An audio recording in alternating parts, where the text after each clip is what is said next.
they don't really get to squeeze in that control that they desire until I think it can't be said enough times that we still don't know what Bitcoin does in an era of risk off asset management. Bitcoin has not been in existence in an era of risk off asset management. And Bitcoin is the exception.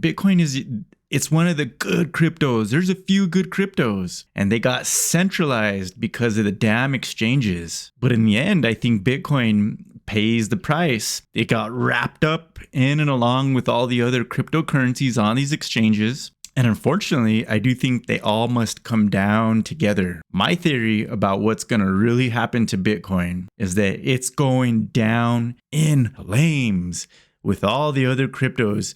And some people have said to zero. I don't think it'll be to zero, but it'll be a humiliating and crushing price drop to Bitcoin.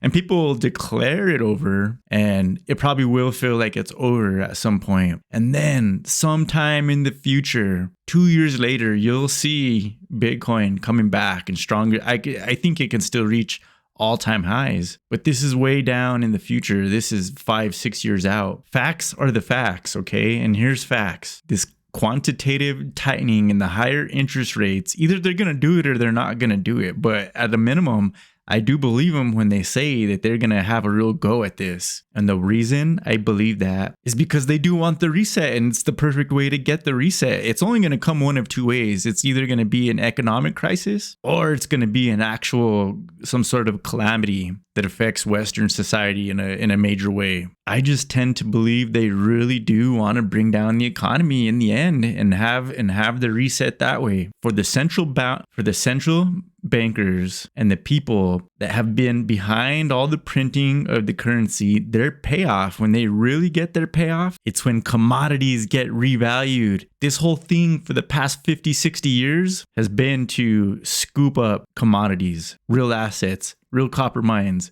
real farmland, real water rights. And they pumped up these technology companies and these banks that are all right now, they're all debt-based, derivative, cheap money. And it's a good way to be because they get to create the money, right? So it's working. It worked out. They're where they want to be. You know, Bill Gates already bought his farmland, right? They don't really get to squeeze in that control that they desire until we do change into an era of real assets. And that's when it can get, and you can bet your ass it will be a CBDC. But they don't want conditions. They don't want conditions where there is money still there's still wealth floating around out there. At this point, if there is economic trouble and the Fed does reverse course and we do go back to cheap money, more people are ready to educate it. They're gonna go and buy real things. They don't want you buying real things. I think this is it. They're gonna use cryptocurrency to bankrupt many people. And after that, the mutual funds that are over levered in